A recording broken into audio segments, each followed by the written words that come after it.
sama sampean, menyerahkan keamanannya, kenyamanannya, hartanya. Berarti sampean adalah orang-orang yang terpilih. Yang terpilih itu disebut piningit, maka disebut satria piningit. Tapi satria piningit kan Imam Mahdi. Imam Mahdi itu bahasa Arab. Satria piningit bahasa nasional. Bahasa Jawanya Heru Cokro. Bahasa Buddha, bahasa apa, Avatar, semua.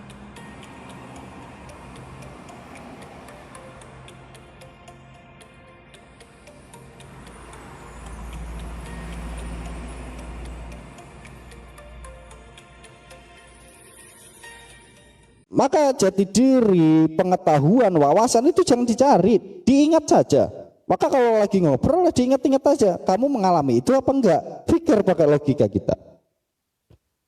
Karena apa? Semakin kalian mencari jati diri, baik itu jati diri di dalam diri kita, di dalam agama kita, di dalam bangsa kita, maka kalian akan menemukan sesuatu yang baru.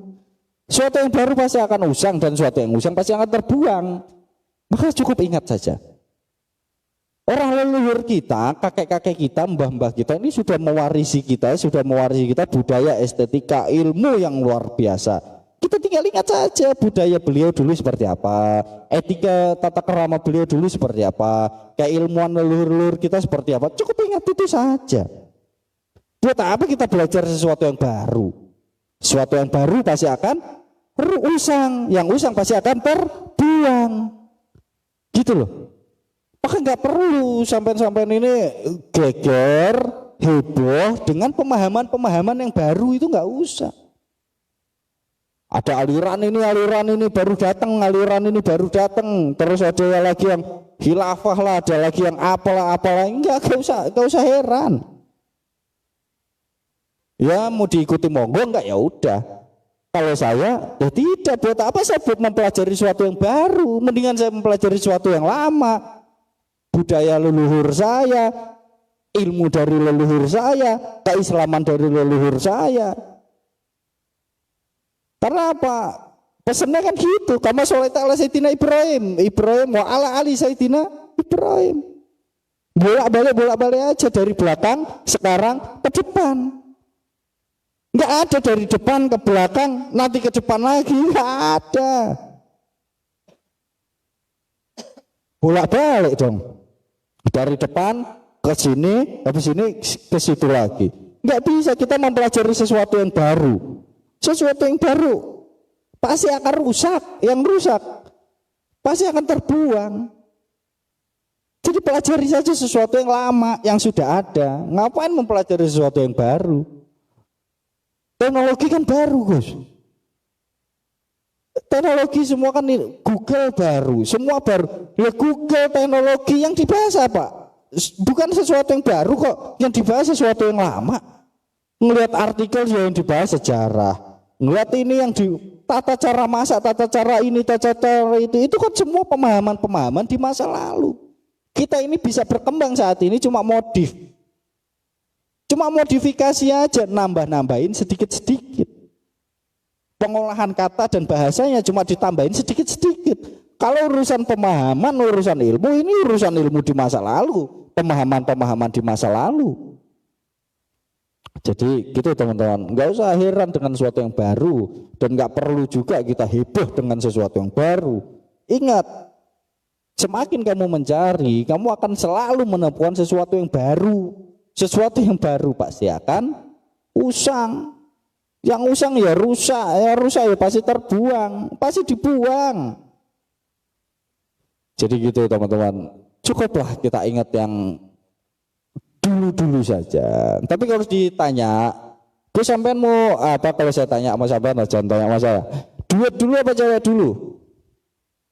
Kalau Din apa Din?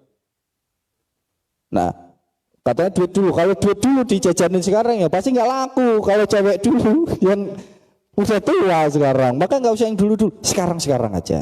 Ya, jadi gitu ya teman-teman ya. Orang di masa lalu hidup di masa kini untuk menyusun masa depan. Kalian sampean semua adalah orang di masa lalu hidup di masa kini untuk menyusun masa depan. Saya yakin itu. Karena apa? Karena tidak banyak orang yang memahami kajian-kajian seperti ini. Bukan memahami ya, memahami mungkin semua orang bisa paham. Meminati untuk kajian-kajian di dalam diri, kajian-kajian mencari jati diri, kajian-kajian untuk kita berbangsa, bernegara, mencintai adat, mencintai budaya leluhur-leluhur kita, jarang. Nah, kenapa sampean-sampean ini masih muda tapi pola pikir tua? Maka saya yakin sampean adalah orang di masa lalu yang hidup di masa kini untuk menyusun masa depan. Saya yakin itu. Maka sampean adalah orang-orang yang berani. Nah, orang yang berani itu dijuluki kesatria.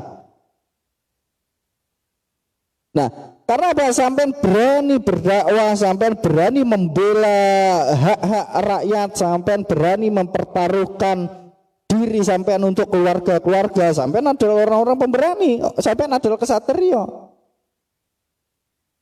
Nah, dikala orang-orang ini merasa aman, merasa nyaman sama sampean, dan akhirnya orang ini menyerahkan hidupnya, menyerahkan rezekinya, pasrah sama sampean, nyaman sama sampean, tenang sama sampean, menyerahkan keamanannya, kenyamanannya, hartanya, berarti sampean adalah orang-orang yang terpilih. Yang terpilih itu disebut piningit, maka disebut satria piningit. Tapi satria piningit kan Imam Mahdi. Imam Mahdi itu bahasa Arab, satria piningit bahasa nasional, bahasa Jawanya Heru Cokro, bahasa Buddha, bahasa apa, Avatar, semua pasti ada. Para pejuang-pejuang yang membela tanah air, yang membela agama, membela rakyat, semua pasti ada. Orang-orang seperti itu pasti ada, dan julukannya pun macam-macam, beda-beda. Yang kemarin saya bilang satu sama dengan satu. Kalau 1 tambah 1 tambah 1 ya 3. Ini 1 sama dengan 1. Kalau sampai satria piningit dan delalah saya ini satria piningit juga, berarti banyak menjadi 1. Nah, banyak menjadi 1 itulah yang disebut satu kesatuan, dan satu kesatuan itulah yang disebut esa, dan keesaan itulah yang disebut pelajaran tauhid. Gitu ya teman-teman ya, saya harap bisa dipahami.